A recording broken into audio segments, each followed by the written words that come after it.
In today's episode, I thought we would go ahead and take a look at the future of Pokemon Go, specifically talking about Generation 5, and see just how good they are versus the Gen 1 through Gen 4.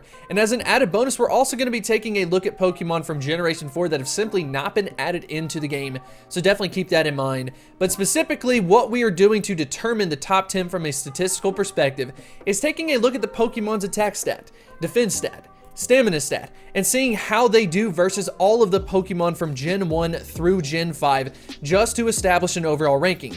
Just know that this does not mean everything. Some of the Pokemon on this list could be nerfed in other ways, such as not getting a good moveset, or in some special cases like Slacking, for example, it got its ability introduced into the game, and that nerfed it completely, even though it had really good stats just by having a moveset that did 0 damage on the quick move. So keep that in mind. This is just a general base, and it could end up changing if there's some type of CP rework. And I did go ahead and apply the 9% nerf to any Pokemon above 4,000 CP. But we will, of course, talk about that because there is an interesting conversation that needs to be had. And I think I do have one Pokemon that kind of fits the bill perfectly. But anyways, I hope you do enjoy this video. Hopefully you do learn something from it. And of course, one of your favorite Pokemon may still be within that top 10. If you do enjoy this type of video, make sure to hit that like button and subscribe. But without further ado, let's go ahead and get into the video.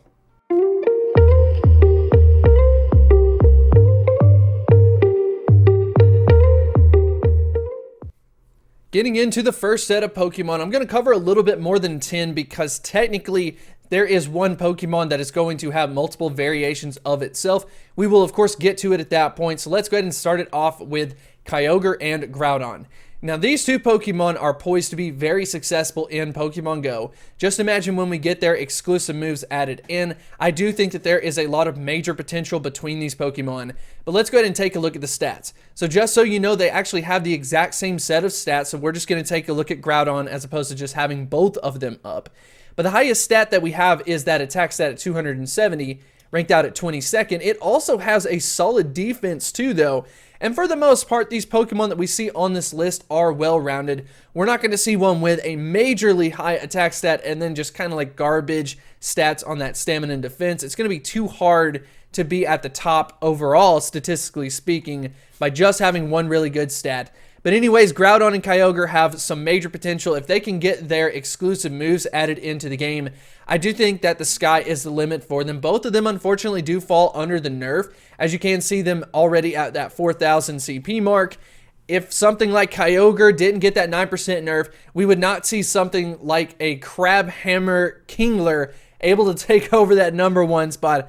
But unfortunately, the nerf is in effect. But I suspect that we will see a lot out of these Pokemon in the future. Moving on to the next Pokemon. We have Garchomp, so go ahead and check this one out. Garchomp is a solid Pokemon, mostly seen from that ground perspective. As far as the dragon typing, it's got so much competition, and for the most part, is centered around the fact that its attack stat, although it is considered to be its best stat, is only 261. And as far as the Pokemon that are doing better than that, there's just a lot of dragon type Pokemon, as well as a couple ground type as well. But overall, it is ranked out very well. As you can see, it also has a decent stamina, so it lasts for a long period of time. Its lowest stat, of course, is its defense stat, but overall, it still maintains a rank of 10th. There is some potential. It could get some better movesets, but overall, I do think that a Pokemon like Garchomp is going to be serviced well, especially if there is some type of CP rework. I don't see it being affected that much, which is why you should try to hold on to it long term. The next Pokemon, we've got Tyranitar. Now, Tyranitar is easily one of my favorite Pokemon in Pokemon Go. It ended up getting the Community Day exclusive move Smackdown, so it became a very relevant rock-type attacker, and then it's also been a decent dark-type attacker. But honestly, when you take a look under the hood, this is going to be the reason why. Statistically speaking, I mean, look at how well-rounded and look at how tight these numbers are. In the past, we've seen like, oh, they may be 20th, but then they're 115th or, you know, something like that. But in this case, its worst ranking is 66th. That is insane. Yes, its attack stat is fairly on the low side, but at the same time, it is considered to be its best stat. Very well-rounded. We've seen it come out to be the #1 dark-type attacker, at least currently in Pokemon Go. There's still some major potential, totally better moves than Bite and Crunch. We could end up seeing something like Snarl and Foul Play, for example, or maybe even a move that we haven't even seen yet, So definitely keep this in mind. I think long-term Tyranitar is a solid option, and I do think that the stats point to that. The next Pokemon that I have on this list is the first from Generation 5, and it is a Pokemon known as Kyoram. So Kyoram has a couple of interesting things going on with it. First things first is related to the typing itself. Very interesting typing for that dragon/ice. I think that is going to come in handy for sure, as far as it just being unique as well as benefiting its weaknesses, or at least providing some type of counter to it.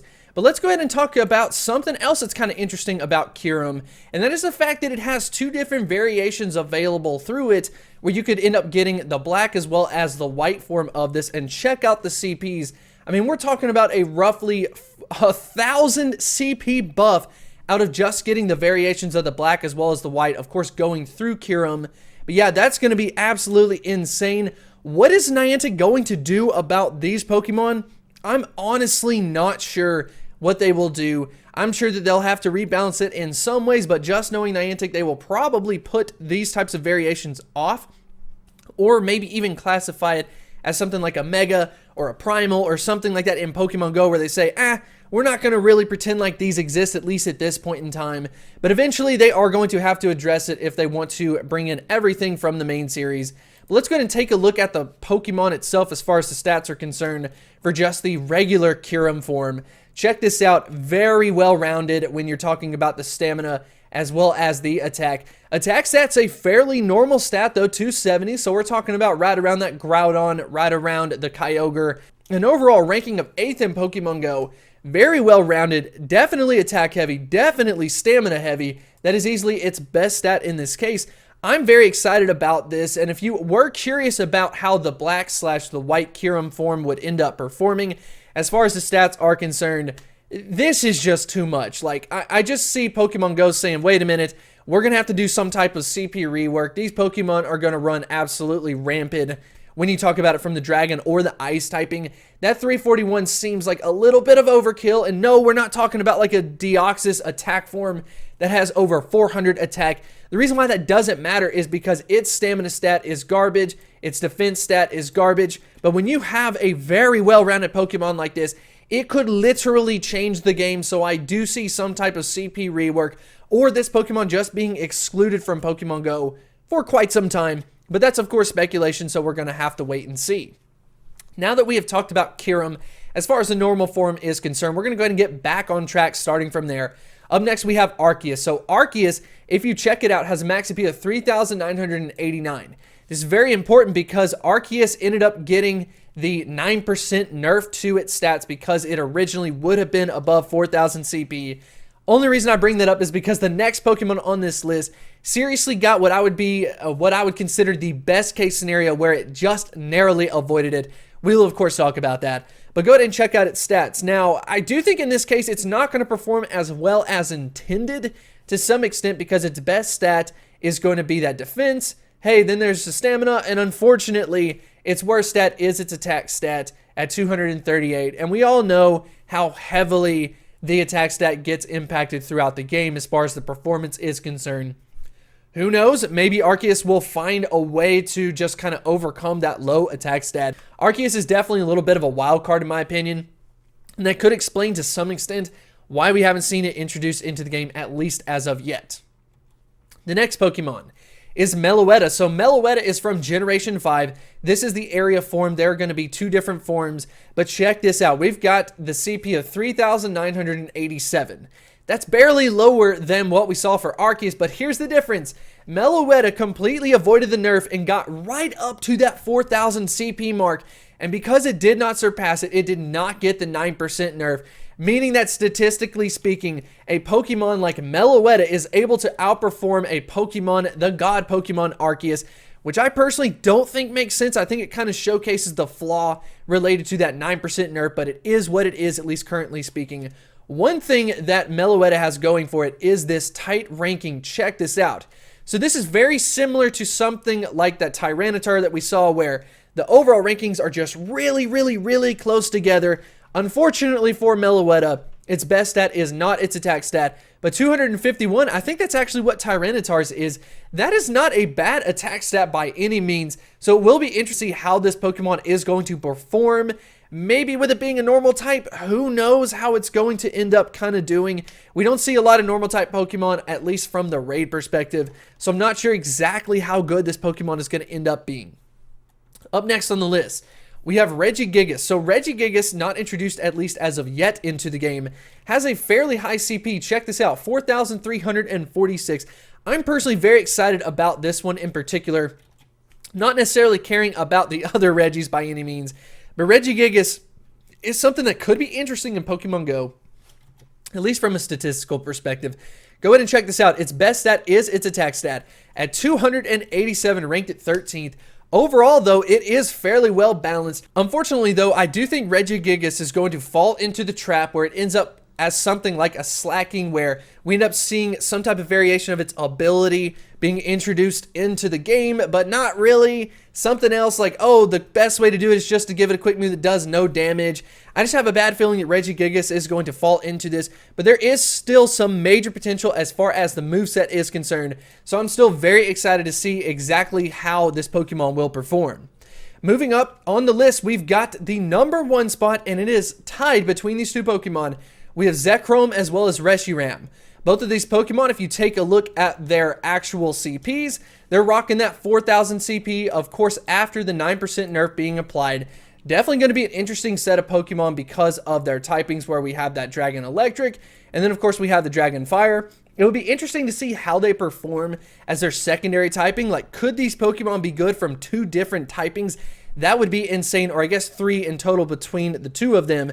But these Pokemon actually have the same set of stats, so I'm just going to pull up one of them on the screen for you to take a look at. Of course, we've got Reshiram here. Check this out. This is intense. We have an attack stat of 302, ranked at 5th in Pokemon Go, including Generation 5. That attack stat is higher than a Mewtwo's, which is insane. The only difference being, however, is that its stamina stat is good. Its defense stat is really good as well. It is very well-rounded and something that I am very excited about. I cannot wait to see Zekrom as well as Reshiram being added into the game. So that just about wraps up the video. Hopefully you did enjoy this, especially taking a look at some of the Generation 5 Pokemon. I do think that a couple of Pokemon are just begging for some type of CP rework once they get introduced into the game. The Black Kyoram, the White Kyoram, they're just going to go rampant if nothing changes. We have seen the CP reworks in the past, so I would not be surprised if we end up seeing one before some of those get introduced. But I want to know what you think about these Pokemon in the comment section below.